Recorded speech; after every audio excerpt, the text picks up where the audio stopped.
suas emoções, as nossas emoções, né? Então, da mesma forma, nossos estudantes, né? E é uma parceria que a gente não pensou somente, e também não pensa somente nos estudantes, mas pensa na família, pensa nos funcionários, né? É todo um conjunto, é a visão de um todo, né? E aqui está conosco o coordenador pedagógico do programa da Escola da Inteligência e Mestre dos Mestres, baseado nas teorias do Dr. Augusto Cury. Quem aqui já não leu alguma obra dele, né? E vai nos explicar melhor e nos apresentar este programa que lida com a gestão das emoções. Prazer novamente, Gustavo, seja bem-vindo. Muito obrigado, Beatriz. Boa noite, pais. Boa noite, crianças. Tudo bem? Que bom. Olha só, eu combinei com a Beatriz que, como eu estou distante de vocês, como eu vou falar com vocês, eu vou tirar minha máscara aqui, tudo bem? E a gente mantém esse nosso distanciamento. Como a Beatriz começou me apresentando, eu sou o Gustavo. Vocês vão perceber no meu sotaque, no meu R um pouquinho carregado, eu sou paulista. Sou bem do interior de São Paulo. Falei para a Beatriz que eu morria de vontade de conhecer a região norte. Eu trabalho na Escola da Inteligência desde 2010 e eu nunca tinha saído como consultor da região sudeste. Espírito Santo, Rio de Janeiro, São Paulo e Minas Gerais eu conheço de ponta a ponta, assim, o estado. Mas está sendo minha primeira experiência, agora na coordenação nacional, trabalhando na região norte e também na região nordeste. Então, estou muito feliz de estar aqui com vocês. A ideia, então, hoje, nesse nosso momento, é apresentar as nossas propostas pedagógicas para 2022, né, do programa Mestre dos Mestres e também da Escola da Inteligência, né? O mundo mudou. Não é mesmo? Hoje eu falava de manhã com os professores o seguinte, né? O quanto nossa sociedade, eu vou trazer números aqui, tem adoecido emocionalmente, de maneira rápida e coletiva. Uma professora até me relatou algumas histórias, alguns casos aqui da cidade, de alguns anos atrás, e de fato, assim, como que a gente tem visto muito mais esse adoecimento emocional, como que tem chamado a nossa atenção, até indo para um ponto extremo, né? O suicídio. Então, a ideia do nosso programa é trabalhar não só essa valorização da vida, mas trabalhar habilidades socioemocionais. Os dois programas, né? Aí deixa eu voltar aqui e trazer para vocês um pouquinho por que nós vamos ter dois programas na escola. A Escola da Inteligência, então, é um programa de educação socioemocional que nós estamos no mercado desde 2010. Todo mundo então conhece, né, ou pelo menos de nome, o Dr. Augusto Cury. O Dr. Augusto, diante dos seus atendimentos, ele começou a perceber que a pessoa só ia buscar ajuda psicológica ou psiquiátrica quando ela se encontrava naquilo que nós chamamos popularmente de fundo do poço, né? Quando a pessoa já não estava dando conta de si, e aí ela parte então para a busca, né? Em alguns casos, porque tem gente que nem assim busca o apoio. E aí, o Dr. Augusto começou a perceber assim, que quando você vai buscar numa circunstância dessa, é claro que eu consigo um resultado, é claro que eu consigo, né, me desenvolver. Mas se eu trabalhar a prevenção, é muito melhor. Por que não, então, trabalhar a prevenção? Nasce lá em 2010 a Escola da Inteligência. E a gente sempre disse assim, o nosso programa, ele é muito cristão, pelos valores, pelo que se ensina, pelos princípios que nós trabalhamos, mas a gente ainda queria um trabalho mais refinado para as nossas escolas cristãs, né? Nesses 11 anos de história, por fim, agora conseguimos, né? Então estamos lançando no mercado um material inovador. Assim como nós fomos o primeiro programa de educação socioemocional, hoje nós nos orgulhamos de dizer, nós também somos o primeiro programa de educação socioemocional cristão. Por que a escola então adotou Escola da Inteligência e Mestre dos Mestres? Escola da Inteligência nasce aí, né, em 2010. Nós temos 11 anos de experiência no mercado. Mas esse refinamento é um material inovador, né? E a escola de vocês aqui saiu à frente. Então já quero começar parabenizando vocês pela escolha da escola dos filhos de vocês.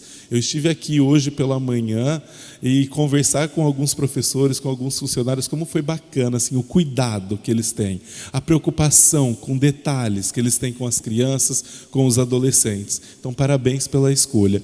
E a escola trouxe então esse programa inovador. E por ser um programa inovador, em 2022 nós estamos lançando no mercado apenas o ensino fundamental. E trabalhando nas pontas, educação infantil e ensino médio, com o programa socioemocional da Escola da Inteligência, que, como eu disse, vai trabalhar os mesmos princípios, as mesmas questões, até em 2023 a gente completar todos os segmentos com o Mestre dos Mestres. É interessante destacar que, embora é um material inovador, é um material que esse ano nós já estamos aplicando, né? Ele vai entrar na escola de vocês o ano que vem. Mas a gente precisa testar esse material, a gente precisa ter feedbacks. Então nós temos algumas escolas no Mato Grosso, temos escolas pelo Nordeste, temos escolas no Sudeste que estão fazendo essa pilotagem do nosso material. Um material inovador, mas um material com a qualidade, com o selo Escola da Inteligência, que se destaca então na educação socioemocional. Quero começar o nosso momento trazendo um vídeo para vocês. Gostaria que vocês observassem com atenção. Na verdade, ele é um livro chamado Zoom, do Stephen Banai, o autor, e esse livro ele é só de imagens. Ele foi transformado em um vídeo para ficar mais dinâmico, para que a gente possa observar. Então, vou compartilhar o vídeo com vocês.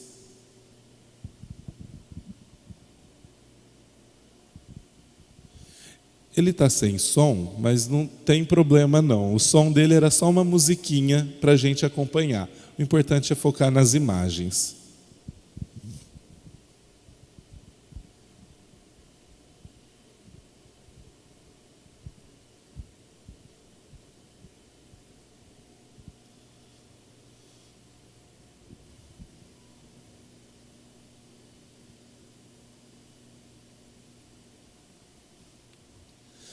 Se atentem aí, quantas mudanças vão acontecendo nestas cenas.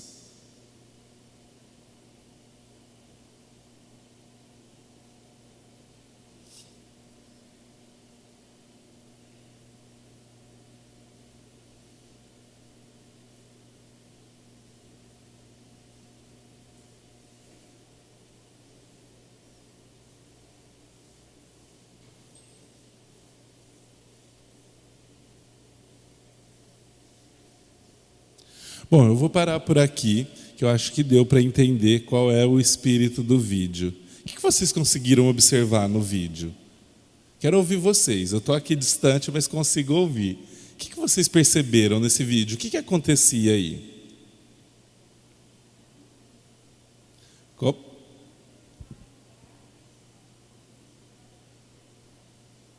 Cada vez que vai se distanciando, a gente vai percebendo uma realidade diferente daquela que a gente via. Era só um galo, mas de repente era uma fazenda. Mas essa fazenda era a foto da revista de um menino. E esse menino estava no cruzeiro. Mas na verdade esse cruzeiro estava numa propaganda de um ônibus. E cada vez mais vai distanciando a cena, até que a gente consegue ver o planeta Terra, né, assim, de distante. Mas o que isso tem a ver com a educação socioemocional e com isso que eu trago aqui para vocês hoje? Será que no nosso dia a dia nós conseguimos perceber os detalhes como a gente parou e percebeu nesse vídeo? Será que nós conseguimos nos atentar às pequenas coisas? E esse é um dos momentos mais interessantes da vida de Jesus, quando a multidão, né, o acompanha e ansiosa para ver mais um milagre, para ouvir suas palavras magníficas, e Jesus simplesmente fala: olhem os lírios dos campos, eles não fiam nem tecem, e contudo nem Salomão, em toda a sua glória, se vestiu tão bem como um deles. Me arrepia só de ler. Olhem os lírios dos campos, eles não fiam nem tecem, contudo nem Salomão em toda a sua glória se vestiu como um deles. A beleza, então o que o mestre está querendo nos dizer aqui, o que Jesus está querendo nos ensinar? A beleza da vida não está nas grandes coisas, né? Está nos lírios dos campos, está nas pequenas coisas, no nosso dia a dia. Se a gente parar para pensar, quem foi Salomão?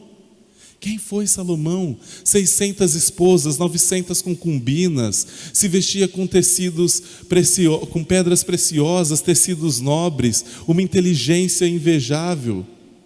O mestre está querendo dizer: Salomão se perdeu. E Salomão vai dizer depois: tudo é vaidade. Tudo é vaidade. Quantas vezes nós precisamos de coisas grandiosas para nos satisfazer, para nos preencher?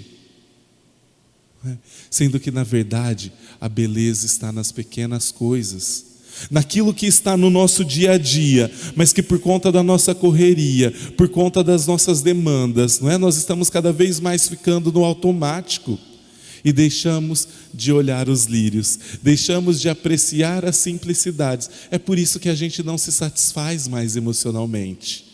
Porque, né, se é no amor, eu preciso ter uma declaração grandiosa. Se é, enfim, nas relações que eu tenho, se não for exatamente daquele jeito que eu espero, eu não me satisfaço. Na minha família, se não tiver uma demonstração grandiosa de amor, eu não me sinto, eu não consigo olhar situações do dia a dia e enxergar esses lírios e perceber o quanto eu estou conectado com a minha família. Trago aqui para a gente algumas questões, para a gente pensar quais são os seus desafios hoje. O que te impede de enxergar os seus lírios dos campos? Gostaria que vocês pensassem. O que atrapalha sua comunicação, sua vida de oração? O que atrapalha sua rotina, seu dia a dia com Deus? E o que atrapalha é o mesmo que atrapalha você a contemplar o belo. É o mesmo que atrapalha você enxergar os lírios dos campos. Quais são os seus desafios hoje? É trabalho? É excesso de trabalho? É falta de tempo? É falta de não saber se aproximar da família? Como que é? Quais são os seus desafios hoje? Quais são os desafios da humanidade? Hoje, não é? Os desafios da humanidade são os nossos. Essa correria. E eu preciso dar conta de tudo, né? Eu preciso trabalhar fora, eu preciso dar conta de casa, eu preciso fazer renda extra, eu preciso dar conta da rede social, eu preciso postar, eu preciso dar aprovação do outro pelas likes, pelas curtidas, pelos comentários. E aí a gente vai vivendo, correndo, né? E aí, como caminha a humanidade? Se nós não temos tempo para enxergar esses lírios, se nós não temos tempo para aproveitar as pequenas coisas no nosso dia a dia, como nós estamos caminhando com isso tudo? E é muito fácil, né, da gente responder. O passador está na minha mão. É muito fácil. Eu trago uma provocação aqui para vocês. Nós temos o Brasil como o segundo maior país cristão do mundo. E é importante destacar aqui, eu faço questão de destacar, que esse número ele poderia ser ainda maior. 90% da população brasileira entre católicos e evangélicos de diferentes denominações. Aqui nós não consideramos kardecistas ou outras religiões que também são cristãs. 90% do nosso país, católico e evangélico, cristãos. Se eu não tivesse falado que é o Brasil e falasse do segundo maior país cristão do mundo, talvez nós poderíamos imaginar um paraíso aqui na Terra, não é? 90% da população tem Jesus não só como modelo ético, mas o tem como divindade, o que se espera uma postura ainda muito mais diferenciada. Mas quando nós olhamos esses números, não é a nossa realidade. Nós temos números bem alarmantes em torno de desigualdade social, de violência. Mas focando com vocês aqui nos nossos 3 últimos números, né, que diz respeito aqui ao socioemocional. Nós somos o 72º país em expectativa de vida saudável. Quando nós falamos de vida saudável, estamos falando de corpo, mente e espírito são. Pais, é fácil ter corpo, mente e espírito são? Não é desafiador. É desafiador. Quando eu foco, né, no corpo, quando eu foco na academia, no cuidar do meu corpo, do me alimentar saudável, enfim, seja lá o que for nesse cuidar do corpo, aí dá alguma coisa, e aí tem um problema, e aí eu fico chateado demais. Enfim, manter esse equilíbrio é muito difícil. Porém, ser o número 72 é um número muito baixo, onde seu maior líder religioso já nos ensinou como ter corpo, mente e espírito são. Somos o 32º país em medição da felicidade. Mas o brasileiro é um povo feliz, é um povo otimista. É um povo otimista, feliz não. O brasileiro, aliás, temos os nossos momentos de felicidade, claro, né? Mas nós somos o número 32. E quando nós falamos de felicidade, estamos falando de plenitude, de ter suas necessidades atendidas, de se sentir pleno, né? De se satisfazer com pequenas coisas. Mas talvez todos os nossos números aqui se justifiquem pelo último número. Nós somos o número 53 na fila da educação. Ou seja, há uma falha na educação brasileira, concordam?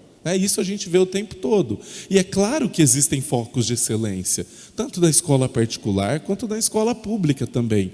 Existem os focos de excelência. Mas, infelizmente, ainda é foco, não é o todo. Agora eu digo para vocês, se nós somos o 2º maior país cristão e temos esses números, há uma falha na educação cristã também, concordam? Há uma falha na educação cristã. A nossa teoria, o nosso discurso cristão e a nossa prática cristã tem um abismo muito grande entre os dois. E aí eu saio do culto pleno, iluminado, né? Cheio de Deus. Primeiro que me fecha no trânsito, eu enfio a mão na buzina e solto uns desaforos. Eu não sou cristão só na igreja. Eu preciso ser cristão o tempo todo. Eu preciso ter atitude cristã o tempo todo. E aí eu chego em casa e não encontrei a casa do jeito que eu gostaria de encontrar, que eu combinei com os meus filhos. E aí eu começo a esbravejar e falar e xingo e falo coisas pesadas. Mas é na minha família exatamente que eu preciso ser cristão. É na minha família que eu preciso ter uma postura, uma atitude diferenciada. E aí, como eu disse, nós temos uma falha nessa educação cristã, e é claro que essa educação cristã também tem os seus focos de excelência, seja a educação cristã na igreja, seja a educação cristã na escola, ou até mesmo na família. Existem seus focos de excelência. Como eu disse, infelizmente, são focos, não é o todo. Trouxe esses números a nível de Brasil, mas nós temos números assustadores também enquanto sociedade. Esperava-se que nós tivéssemos a geração mais feliz de todos os tempos. Estamos no auge da era do entretenimento, não é mesmo? Todo mundo hoje tem acesso a um celular, à internet, a algum tipo de jogo, de plataforma, de música, de filmes. No entanto, nunca tivemos uma geração tão imediatista, tão insatisfeita e com tantos transtornos psíquicos. Eu me recordo que lá em 2010, quando eu entrei na Escola da Inteligência, um dado que a gente discutia muito nos nossos encontros era: a Organização Mundial da Saúde diz que a depressão pode se tornar a doença mais comum do mundo nos próximos 10 anos. Isso em 2010. Hoje, a OMS diz que a depressão está entre as doenças mais comuns e mais incapacitantes do mundo. Haja vista aí a quantidade de funcionários e empresas que estão se afastando com atestados por conta da saúde emocional. Então nós precisamos cuidar das emoções, né? Não dá mais para a gente... Não que os nossos pais eram maus pais, de forma alguma. Eles também nos deram a educação que receberam. Hoje nós temos a oportunidade do conhecimento e de fazer diferente. Então não é mais o engole o choro, se chorar apanha mais, homem não chora. Não, eu preciso vivenciar as minhas emoções. Talvez de tanto ouvir isso, justifique hoje nós adultos muitas vezes sentir alguma coisa, sentir aquele nó na garganta e não conseguir identificar se esse nó na garganta é raiva, é medo, se eu estou me sentindo desrespeitado, o que de fato eu estou sentindo. Então, e se nós acreditamos, então, que um programa de educação socioemocional é capaz de transformar o indivíduo, aí aqui eu puxo a sardinha aqui para o mestre, já que todos nós, todos os segmentos vão caminhar para o mestre. Eu tenho uma vantagem quando eu falo de um programa socioemocional cristão, uma vez que estudos comprovam, né, que a religiosidade e a espiritualidade possuem efeitos favoráveis na nossa saúde física e na nossa saúde emocional. Voltando, olha, pulei um slide. Então, né, ouvindo tudo isso, de como caminha a nossa sociedade, o que nós trazemos para vocês, então, o Mestre dos Mestres, primeiro programa mundial, como eu disse, cristão, e a Escola da Inteligência, o primeiro socioemocional também. E aí eu pergunto para vocês, eu perguntei lá no início, o que impedia vocês de contemplarem os lírios? Quais eram os desafios? Mas agora eu pergunto para vocês, quais são seus lírios dos campos? Quais são seus lírios? Ou o que são os seus lírios? Gostaria que vocês pensassem, olha, ela já respondeu que ela é o lírio do campo aqui, ó. Já levantou a mão. Quais são seus lírios? Ela já levantou a mão, eu sou um lírio. Está aí. Mas quais são os seus? O que realmente importa para você? O que realmente importa e como você tem contemplado esses lírios? Como você tem passado o tempo com a sua família? É que não estou falando de quantidade do tempo, mas a qualidade do tempo. Tem pais que passam um dia todo com o filho e é como se não tivesse. Como se fossem pessoas totalmente diferentes, estranhas da mesma casa. E tem pais que em 1 hora com o filho, em uma refeição com o filho, conseguem estabelecer um diálogo e criar uma conexão e um vínculo de acolhimento, de amor fantástico. Como você tem contemplado seus lírios dos campos? Importante então, desafio hoje, né, para a gente continuar pensando quais são os meus lírios e como eu tenho contemplado os lírios. Chamada de atenção do mestre, olhem os lírios dos campos, nem Salomão se vestiu como um deles. Então aproveita enquanto você tem os seus, cultive os seus lírios, contemple os seus lírios. E é interessante, né, já que o Mestre dos Mestres, já que o nosso programa de educação socioemocional, ele vem intrinsecamente relacionado com os princípios cristãos. Se nós pudéssemos escolher o perfil das pessoas com quem nós convivemos, os nossos filhos, né, os professores, os alunos, será que nós seríamos audaciosos como Jesus? Jesus teve a oportunidade de escolher os 12 que ele queria. Ele escolheu perfis tão desafiadores. E às vezes, porque eu encontrei um desafio na educação do meu filho, eu já me desmotivo, eu já me desanimo, ou eu até mesmo me desespero, né? Os 12 ali que Jesus escolheu como seus alunos, como seus seguidores, extremamente desafiadores. Tomé acreditava na teoria da conspiração. João, o povoado não quis receber Jesus. João foi lá perguntar se era para fazer descer fogo do céu no povoado. E quantas vezes a gente quer resolver a situação igual João? Ah, não fez minha vontade, taca fogo. Taca fogo as minhas ofensas, as minhas palavras grosseiras. Não atendeu, não fez o que eu queria, taca fogo, faz descer fogo. O mestre fala, não é assim. Pedro hiperativo, não é? Questionador, no entanto Jesus escolheu e conseguia estabelecer com eles uma relação muito próxima, porque Jesus conhecia o funcionamento da mente humana. Pedro prometeu, se for preciso, eu morrerei contigo. Pouco tempo depois, o que Pedro fez? Negou. Será que ele prometeu sabendo que ele iria negar? Ou será que ele prometeu, né, do coração, mas chegou na hora, não foi possível? Quantas vezes os filhos de vocês já prometeram alguma coisa e chegou na hora e não aconteceu? E como vocês lidaram com isso? Quantas vezes você já prometeu alguma coisa para alguém, na sua família, para os seus filhos, e não foi possível cumprir? Porque você não tinha a intenção de cumprir?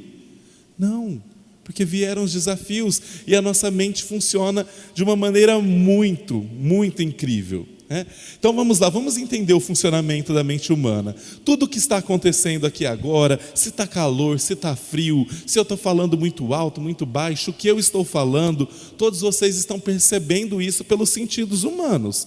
Tato, olfato, audição, paladar, tudo que está acontecendo, Vocês estão percebendo.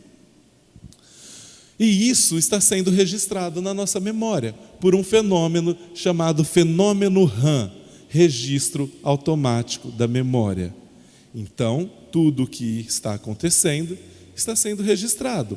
Algumas coisas eu guardo com muito detalhes, outras eu guardo com poucos detalhes. Por quê? Pessoal, alguém consegue me dizer o que determina a quantidade de informação que eu guardo sobre uma situação? Alguém saberia me dizer? O que determina? Por que algumas coisas eu consigo guardar detalhes e outras não? Vou dar um exemplo. Alguém aqui se recorda o que estava fazendo no dia 11 de setembro, quando recebeu a notícia das Torres Gêmeas? Alguém se recorda?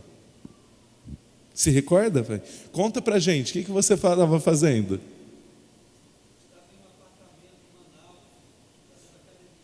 Estava num apartamento em Manaus fazendo academia. Show! Olha só, dia 11 de setembro, que ano que foi? 2011, né? 2011. Mais alguém se lembra? Mesmo que não queira compartilhar. Agora, você se lembra, então, o que você estava fazendo dia 11 de setembro agora? Não, dia 11 de setembro é tão recente, mês passado.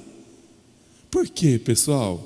Olha só, eu moro no Espírito Santo, eu sou paulista, mas moro no Espírito Santo. Eu não sei quando foi a primeira vez que eu fui para o Espírito Santo, mas eu sei que a primeira vez que eu fui para o Maranhão foi num dia 7 de novembro. Por quê que eu sei? Porque no dia 7 de novembro era aniversário da minha mãe. Naquele dia, na época eu ainda morava em São Paulo, numa cidade vizinha dela. Eu queria ir para a casa dela, mas precisei viajar para o Maranhão, meio em cima da hora. A carga emocional. A carga emocional determina como eu vou armazenar então essa situação. A forma como eu falo com os meus filhos, com o marido, com a esposa, enfim, com quem eu convivo no meu dia a dia, até mesmo com os pais de vocês, né?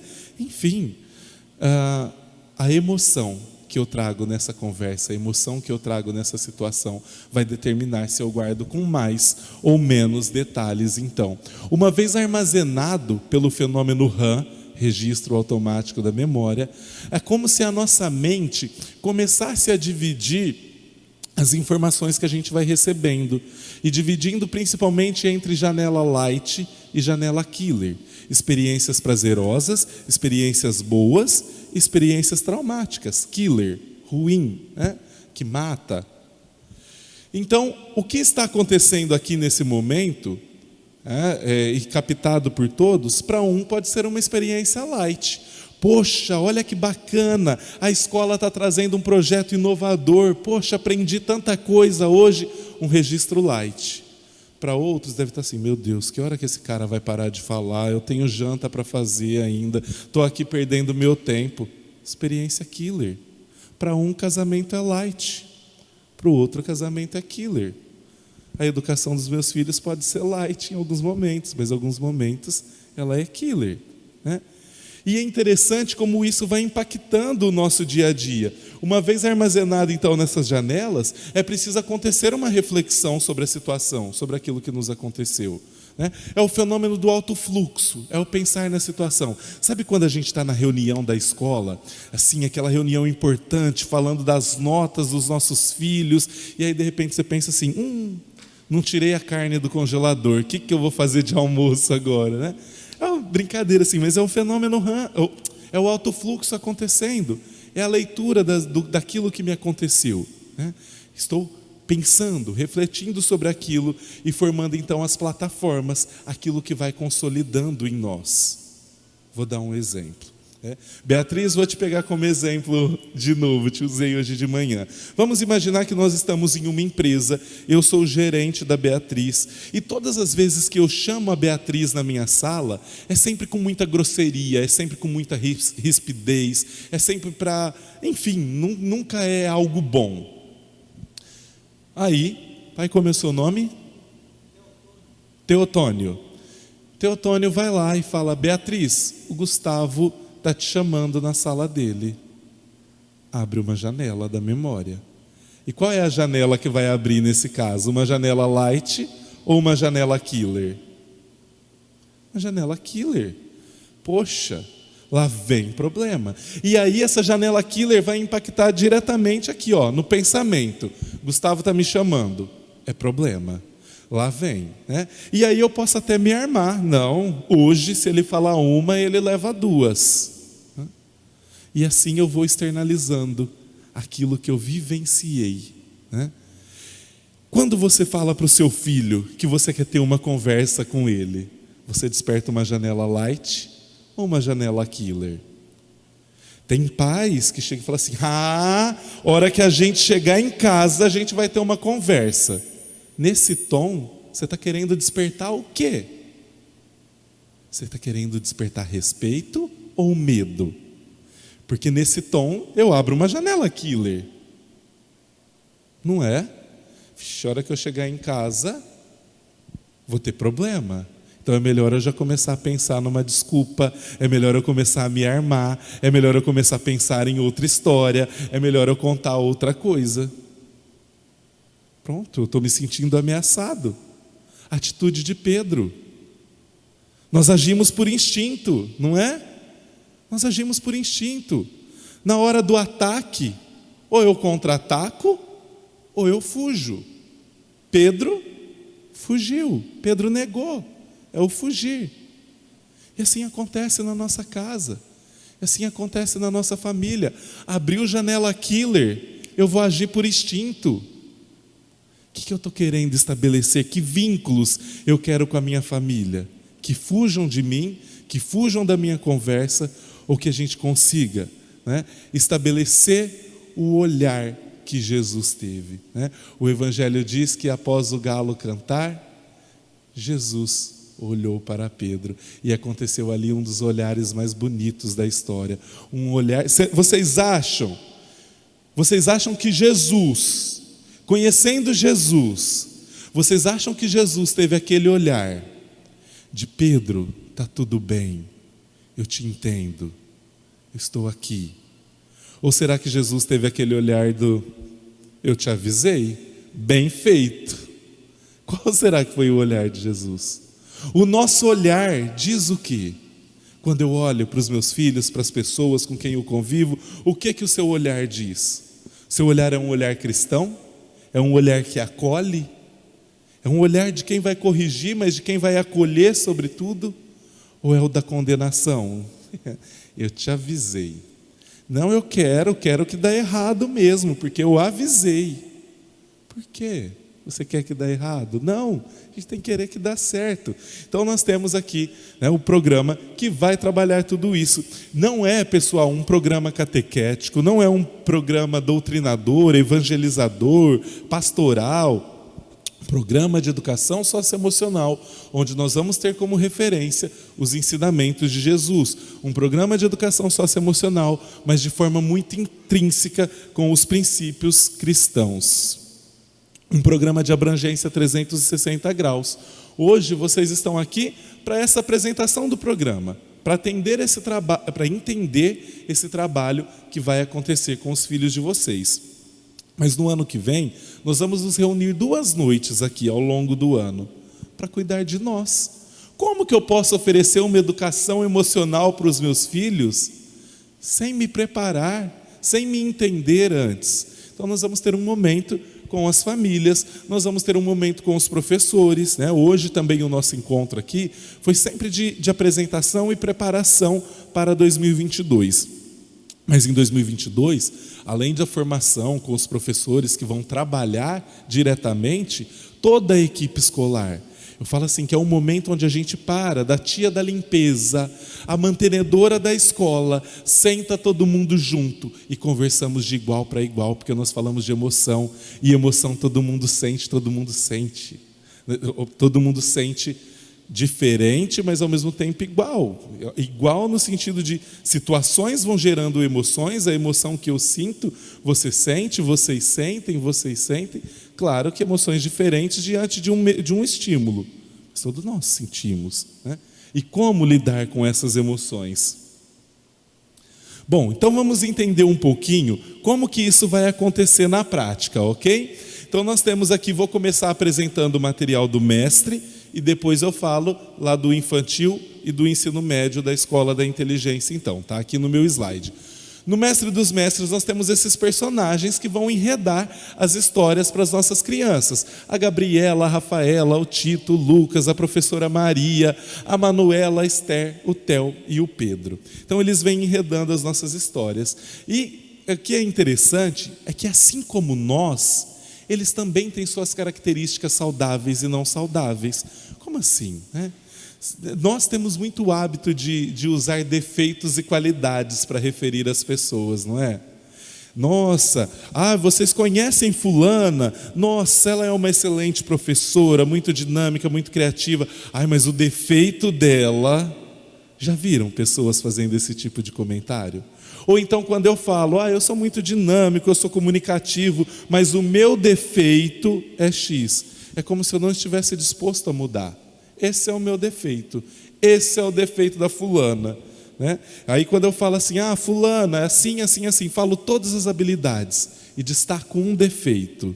Quando nós formos falar dela de novo, é aquela que chega atrasada a toda a aula. Por quê? Porque eu só guardei o defeito. Nós temos características saudáveis e não saudáveis. A Esther e o Pedro, por exemplo, eles são casados, eles são os pais da Manu e do Theo. A Esther é uma mãe muito afetuosa, é uma mãe muito acolhedora. Mas a Esther é uma mãe super protetora. Mas a proteção não é bom? A proteção é boa. A super proteção não. A Esther é uma mãe super protetora, eu brinco assim, nível redoma de vidro. Aquela mãe que põe o filho dentro de uma bolha e nada pode frustrar, nada pode contrariar, nada pode acontecer. Essa criança não pode levar um não, essa criança não pode ser contrariada, não pode ser frustrada, porque é o reizinho da casa, é essa criança que manda nos pais e manda na casa toda. E aí o que é legal, né? O Pedro, por exemplo, Pedro ele é muito determinado, mas ele é um pai ausente e muito exigente. E aí o que é legal, a gente também vai ter a oportunidade de olhar as histórias que envolvem a Esther e o Pedro e também nos perceber. E também perceber qual atitude minha não está sendo tão assertiva como a da Esther. Como que a Esther mudou essa postura? Como que eu posso fazer também na minha casa? E das crianças eu destaquei aqui para a gente a Rafaela.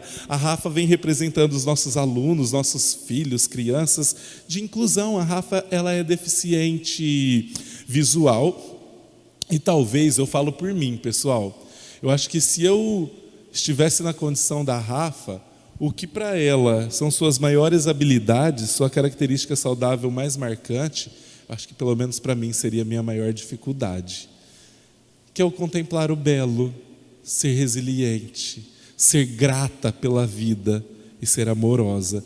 Mas tem as delas, tem as suas preguiças, tem a sua irresponsabilidade, tem a sua insegurança, até mesmo pela condição dela, mas ela também vai aprendendo a trabalhar. Tá, Gustavo, essa turma é incrível, primeiro ponto de interrogação aqui, onde entra o mestre nisso tudo?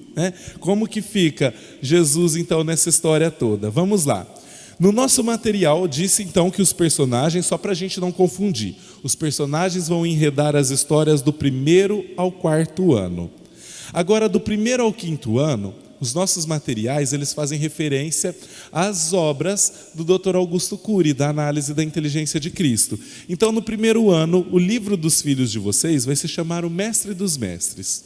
E aqui na lição 2, por exemplo, onde nós trabalhamos autoestima e cada um é especial, na história acontece o seguinte: os alunos saíram de férias, estão no 1º dia de aula pós-férias, aquela euforia para contar do que eles brincaram, para onde passearam. Um deles na sala de aula pergunta para a professora Maria quem é o meu próximo ou o que é o meu próximo.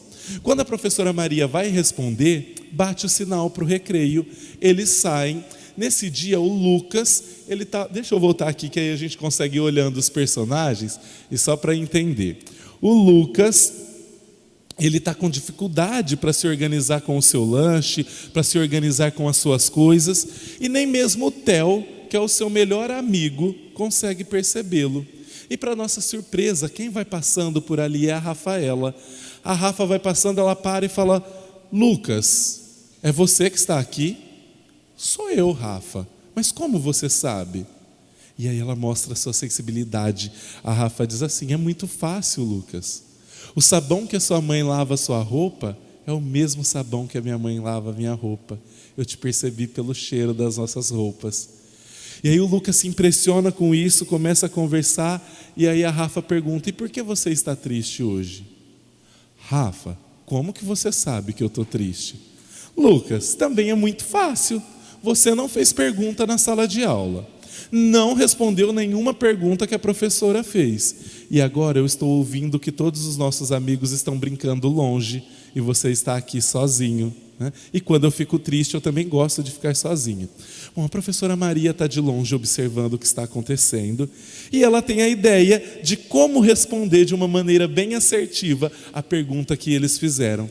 E quando eles voltam para a sala de aula, ela coloca seus alunos em círculo e conta para eles uma parábola que o mestre dos mestres já contou. Alguém arrisca qual é a parábola? Qual é a parábola que a gente poderia usar olhando essa situação? A professora Maria conta para os seus alunos a parábola do bom samaritano. E ela vai contando de uma maneira tão envolvente que o Lucas para e fala: professora, a Rafa foi o meu próximo hoje. A Rafa cuidou de mim quando eu estava triste, quando eu estava sozinho. E aí ele começa a contar o que houve. O Theo se espanta e fala: Lucas, eu não percebi que você estava triste. Professora, eu tive a atitude igual dos fariseus, igual desses outros homens que passaram pela pessoa que precisava de ajuda, mas não foram capazes de enxergar porque estavam olhando para si mesmo, né? Claro, o Theo ele fala assim: eu queria tanto brincar com os meus amigos que eu não percebi que um amigo não estava bem. Quantas vezes nós ficamos ensimesmados, só preocupados com nós mesmos, olhando para aquilo que é nosso. Estamos vindo para a igreja e eu não consigo enxergar alguém no meu caminho precisando de ajuda. E aí eu aperto o passo para chegar até mais rápido na igreja, mas não consigo enxergar o outro, porque só tem espaço para olhar a mim.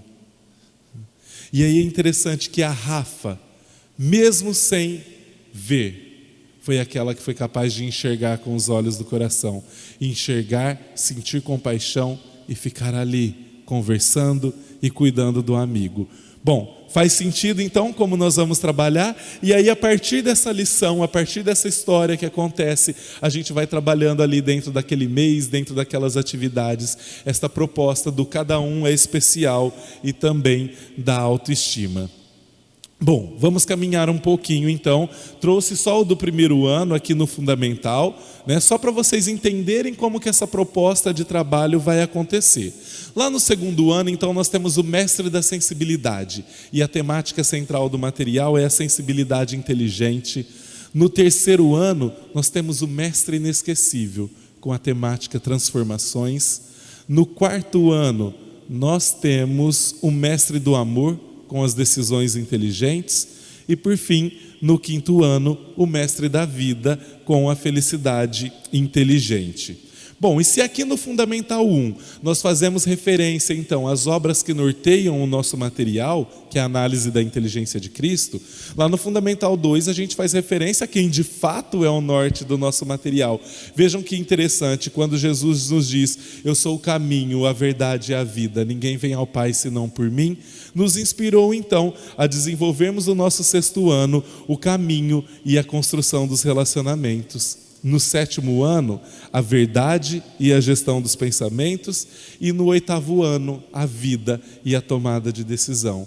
E após refletirmos o caminho, a verdade e a vida, é preciso se preparar para a missão. E aí nós vamos lá para o material do nono ano, a missão, os segredos do Pai Nosso. É no ensino médio que os questionamentos ficam mais aflorados, não é? Que profissão eu vou seguir, o que eu quero para o meu futuro, qual é o meu propósito de vida, o que eu busco.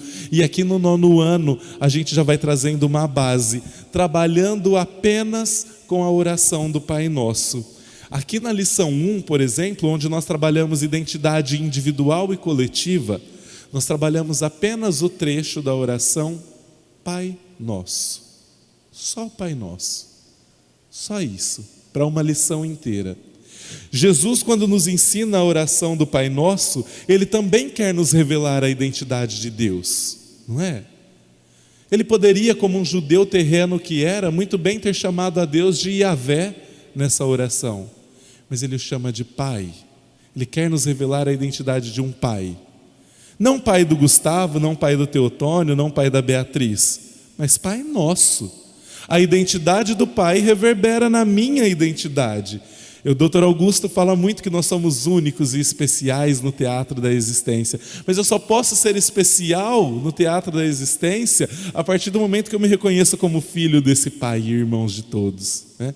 Eu só sou especial se eu tenho outros iguais a mim, que também são especiais por seus motivos. Bom, e aí nós vamos trabalhando então com o 9º ano, cada verso da oração do Pai Nosso e trazendo essas reflexões para o dia a dia dos nossos alunos. Fechamos aqui o material do Mestre dos Mestres, trazendo uma demonstração também do que nós vamos encontrar lá na Escola da Inteligência. Na Escola da Inteligência, os nossos personagens, né, são crianças. Eles são animais com características humanas. Por exemplo, a onça Sassá, ela é muito forte, ela é responsável, ela é corajosa, ela é determinada. Então, por exemplo, quando ela tem dificuldade, né, com as atividades da escola, ela se propõe a fazer. Mas a Sassá também, ela é muito teimosa, ela não sabe ouvir não, ela não gosta de dividir as coisas, ela é individualista. Então, nas histórias que envolvem, né, as crianças, lá no material da educação infantil, a Sassá é aquela que vai querer, na hora do parquinho, os brinquedos todos para ela e não vai querer dividir com os amigos. A Sassá é aquela que quer escolher a brincadeira e, se não for ela que escolheu a brincadeira, ela emburra, ela chora, não é? E aí, para que justamente as crianças consigam se perceber. E aí vai tendo outros tantos personagens. Nós temos o sapo Babá, que é o que sabe contemplar a vida. Ele é calmo, mas ao mesmo tempo ele é aquele que foi tarefa de casa para fazer. A tarefa é para sexta, hoje ainda é segunda, então dá para ficar para terça, que fica para quarta, que ficou para quinta, que chegou na sexta sem fazer, não é? Enfim, também tem essas provocações já a partir dos 3 anos de idade com as nossas crianças, então que nós vamos encontrar no material de uns 3 anos, o brilho da inteligência, com 4 anos, a ciranda da inteligência, e o material para os 5 anos, os jogos da inteligência. E aí nós vamos lá para o nosso ensino médio. Nós estamos trazendo também um material muito inovador para o ensino médio. Nós temos já essa experiência aí, como eu já disse, dos 11 anos, também com o ensino médio. Mas agora, para 2022, nós também estamos trazendo uma proposta já dentro das diretrizes do novo ensino médio. Então nós vamos trabalhar aqui todo esse conteúdo que eu disse para vocês, mas dentro da disciplina do projeto de vida, dentro da disciplina das eletivas, tudo então de acordo com a nova proposta do ensino médio. E para fechar então a parte dos materiais, lembra que eu disse que nós também vamos nos encontrar?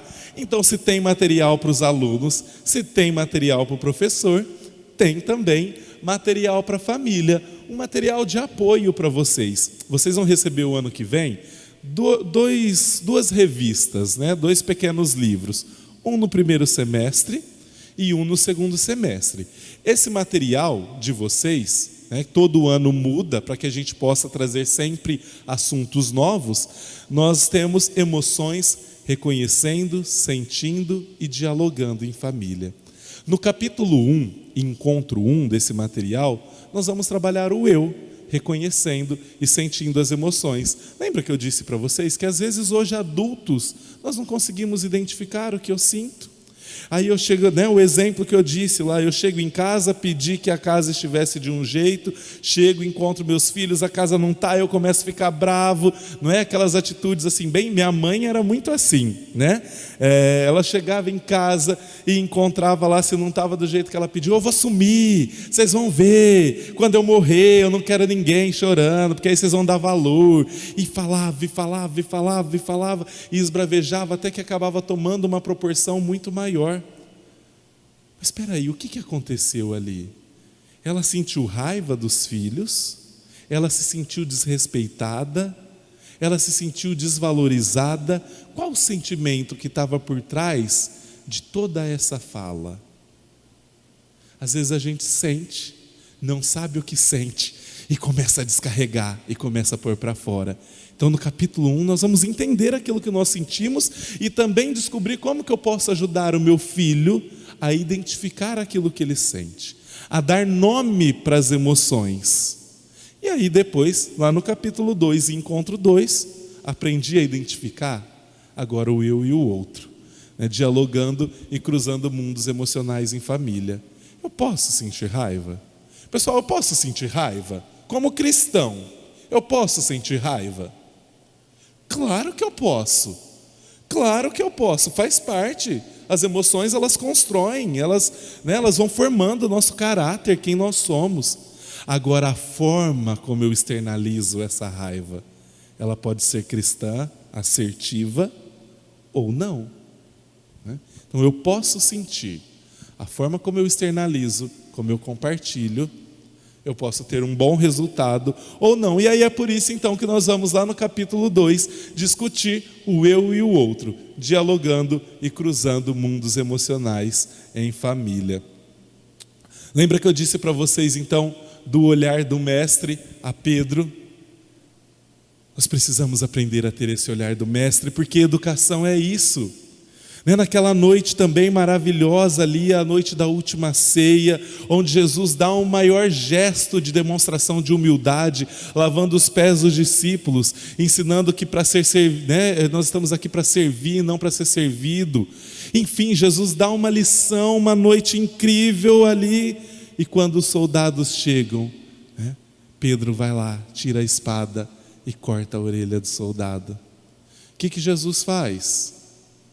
Claro, Pedro, eu te avisei, eu acabei de falar, Pedro, você é cabeça dura. Eu acabei de falar, foi isso que eu mandei fazer, Pedro. Eu vou sumir daqui, eu não aguento mais vocês. Essa atitude de Jesus? Não, tocou a orelha e curou. É nessa nossa atitude de pais, de educadores, porque educação é isso. Eu vou, eu falo, eu ensino, eu falo hoje, eu falo amanhã, eu falo de novo. Quando eu dou autonomia para o meu filho, ele vai lá e corta a orelha. Não, eu, enquanto pai, eu ponho a orelha no lugar e ensino novamente, mas ensino com amor, ensino como o mestre ensinou: quem fere pela espada será ferido. Usar o exemplo para ensinar, né? Não é simplesmente chegar e atacar, eu cansei de vocês. Não, o mestre também, é isso que eu disse, o mestre ensinou, falou, deu exemplo, acabou de fazer tudo aquilo. Pedro foi lá e teve essa atitude não assertiva, e ele mostrou como fazer, né? E a arte de surpreender sempre na educação dos nossos filhos, surpreender as pessoas com quem nós convivemos. O Dr. Augusto fala muito também, e é muito importante, eu acho fantástico: por trás de uma pessoa que fere, há sempre uma pessoa ferida, não é? Surpreenda. Quando alguém te ofende, quando alguém não te atende bem, te maltrata, não te recebe bem, surpreenda, ofereça o oposto a essa pessoa. Mostre suas habilidades, suas atitudes, sua prática, sua fé. Use esse momento para mostrar. Não que você é superior, que você é maior, de forma alguma. Mas olha, não precisa disso. Nós podemos falar amigavelmente. Nós podemos manter esse tom. A arte de surpreender. Precisamos surpreender cada vez mais, não é? Aquele momento que seu filho está esperando de você, aquela bronca, que está esperando que você vai dar aquele show que já está acostumado. Chegue e conversa. Senta aqui, vamos conversar? Faz igual a professora Maria fez. Por que muitas vezes, outro dia uma mãe estava falando assim para mim, no encontro da Escola da Inteligência: ai, Gustavo, eu não aguento mais, eu falo toda hora. Olha, entra no carro, a gente vem para a escola, eu já começo a falar. Chego na escola, que ele já está de cabeça cheia, de tanto que eu falo. Não dá uma hora, a professora me liga, né? A escola me liga porque está dando trabalho. Claro, Você já começa amanhã perturbando seu filho. Você já começa amanhã, põe dentro do carro, põe a criança atrás e vai para a escola falando na cabeça dessa criança. A hora que ela chega lá, ela quer extravasar mesmo. Não aguentou de tanto que a mãe falou na cabeça. Mãe, quantas vezes você chamou o seu filho, chegou depois da bronca e falou: vamos conversar agora. Vamos conversar. Senta aqui. Vem aqui no meu quarto. Vem aqui na sala. Vamos sair, vamos tomar um sorvete. Vamos conversar. Acolha, entenda, surpreenda. A arte de surpreender. Vou contar para vocês uma experiência. Eu devia ter uns 17 anos, né? E fui para um encontro de jovens. E para ir para esse encontro de jovens, minha mãe comprou uma blusa de frio para mim. Gente, eu venho de uma realidade assim, né, era um tênis para ir para a escola, um tênis para sair, uma roupa de frio para ir para a escola, uma roupa de frio para sair, e tem que durar aquele inverno todo, né? Minha mãe me deu uma blusa de frio, que estava bem ruim, para eu ir para esse encontro. Fui para o encontro, aí quando eu estava bem dentro do ônibus, cadê minha blusa? Eu deixei pendurada no braço da cadeira que eu sentei na rodoviária. O desespero bateu. Na primeira parada que o ônibus fez, né, na época, fui num orelhão, liguei na rodoviária e tentei conversar se alguém tinha encontrado, não encontraram. Aí cheguei e fui pedir ajuda para uma tia minha para comprar uma blusa igual, para minha mãe não ver que eu tinha perdido a blusa. Olha o medo, né? Seu filho te respeita ou seu filho tem medo de você? Entre medo e respeito tem uma diferença muito grande. E aí eu pedi ajuda para minha tia me ajudar a comprar. E minha tia foi e rodou loja. Aí ela pegou e falou assim: ó, fulana, uma amiga nossa assim da família, fulana vai para Ribeirão, cidade maior. Vai para Ribeirão, quer que eu peço para ela? E pede, mas pede para ela não contar para minha mãe. Minha tia ficou tão chateada, tão preocupada. E essa amiga foi para Ribeirão e não encontrou a blusa também. Aí minha tia ficou tão chateada, tão preocupada assim, que contou para minha avó. Minha avó ficou tão preocupada comigo que foi dar uma bronca na minha mãe, né? Foi conversar com a minha mãe. Estou eu um dia em casa, minha mãe falou assim: pega a roupa de frio, que eu vou lavar a roupa de frio. Eu falei: eu acho que a minha não precisa, tá tudo certo. Ela falou: mas pega lá para eu dar uma olhadinha. Eu falei: eu acho que eu deixei na avó. Ela falou: na avó ou na rodoviária? Eu falei: eu não sei se foi na avó ou se foi na rodoviária. E aí ela pegou e falou assim: por que você não queria me contar? Eu falei: porque eu fiquei com medo de apanhar.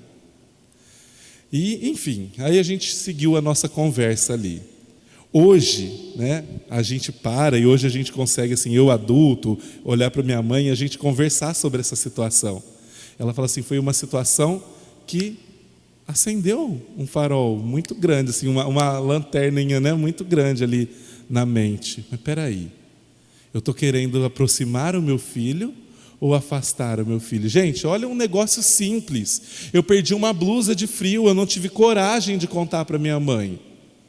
Será que seu filho, quando ele fizer alguma coisa errada, ele vai te procurar, porque ele sabe que pode contar com você, porque você é referência, porque você é apoio, porque por mais que você brigue, porque por mais que você, né, fale, por mais que você esbraveje, você está ali para mostrar, para ensinar, ou seu filho vai esconder de você, porque ele sente medo? Hoje a gente consegue conversar sobre isso e ela entender assim: quanto tempo eu perdi com vocês, comigo e com a minha irmã, quanto tempo eu perdi nessa, né? Minha mãe ficou viúva muito cedo, minha mãe ficou viúva com 24 anos, com 2 filhos, né? Meu pai morreu com 24 anos também, e aí esse medo de errar na mão da educação dos filhos fez aquela mãe controladora, né? E eu agradeço muito a isso. Porém, alguns momentos poderiam ter sido diferentes. Hoje, a comunicação aberta que nós temos, ela poderia ter acontecido desde a infância. Ela poderia ter acontecido durante toda a minha adolescência, que aí eu não precisaria esconder situações. Surpreenda. Surpreenda a pessoa com quem você convive. Aquele momento onde a pessoa também fez algo que te irrita muito.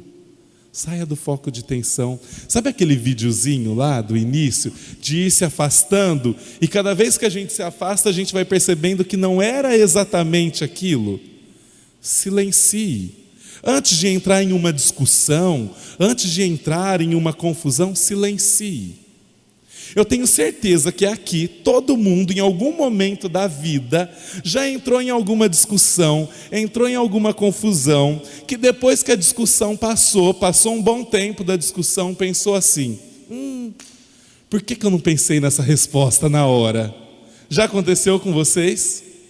Por que você não pensou na resposta na hora? Quando nós estamos com raiva, quando nós estamos no foco de tensão, acontece um fenômeno na nossa mente também, chamado circuito fechado da memória. A nossa mente vai se fechando dentro daquele número de informações restritas. Por isso que na discussão, a tendência é, eu vou aumentando minha voz, vou falando cada vez mais alto, mas falando a mesma coisa o tempo todo.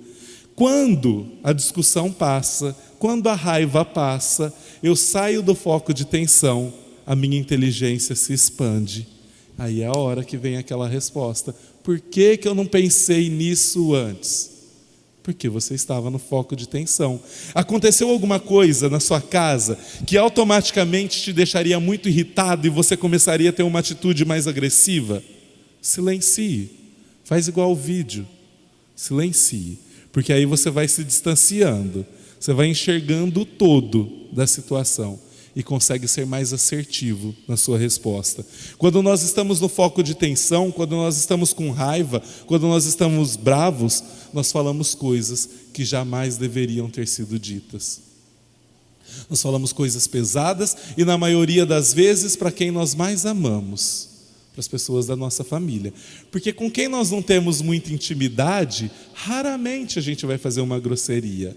Mas com quem é dos meus, do meu convívio, bastou isso aqui para me estressar, que eu já descarrego. E aí na hora da raiva, eu quero provocar no outro a mesma raiva que ele está me provocando. E aí eu começo a falar. É como se eu colocasse um prego na madeira, na parede. E eu vou falando, e as minhas palavras vão entrando no outro como um prego. Passou a minha raiva. Resolvemos a situação. Eu peço desculpa. Eu arranco o prego da parede, meu pedido de desculpa. Na parede fica um buraco. E na pessoa? Eu posso esquecer o que eu falo quando eu estou com raiva. Mas quem ouve não esquece, não. Então o que você fala para as pessoas com quem você convive quando você está com raiva? O que você fala para os seus filhos quando você está bravo, quando você está decepcionado? Então, às vezes é melhor a gente silenciar. Não é não dar limites, não é não dar educação, não é deixar fazer o que quer. É silenciar no momento, sair do foco de tensão, sair do circuito fechado da memória, encontrar a resposta inteligente e assertiva e ser capaz de surpreender, assim como o mestre fez, né? Surpreendeu. Ele não falou para Pedro: eu te avisei, eu sabia que você não é de nada, eu sabia que você ia me negar. Ele simplesmente olhou e acolheu, né? Então, pais, esse é um pouquinho do nosso trabalho.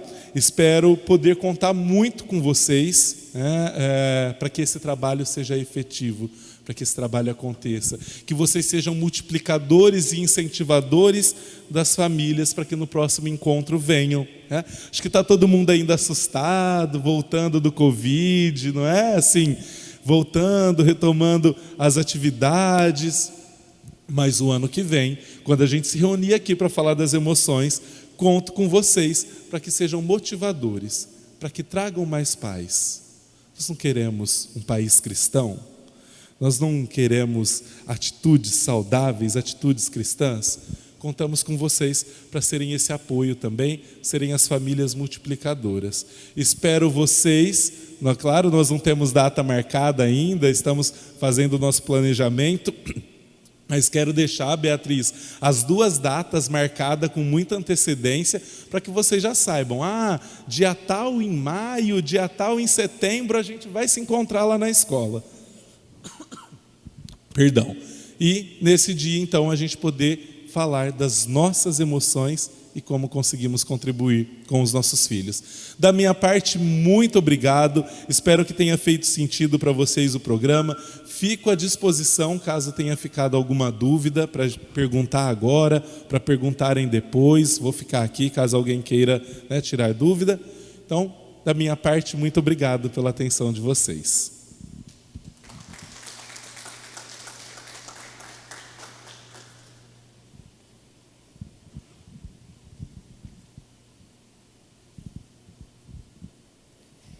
Então, pessoal, esse é um primeiro encontro de vários que vamos ter, né? Claro que no calendário para o ano que vem a gente já vai colocar nesse planejamento, né? Já enviando com antecedência. A gente queria só dar uma pontinha, né? Um gostinho dessa parceria que, pensando primeiro nos nossos estudantes, eu creio que vai contribuir em muito para tudo que a gente, como escola, vem presenciando, o que eles vêm passando, né? E para as famílias, nossas parceiras, nessa jornada, né? Escola, família, também vai ser muito proveitoso. Eu quero agradecer pela presença de vocês, né? Que vocês se dispuseram a vir, a conhecer. Creio que no próximo encontro estarão aqui novamente conosco, né? Muito obrigada mesmo pela participação e continue sempre assim. Boa noite.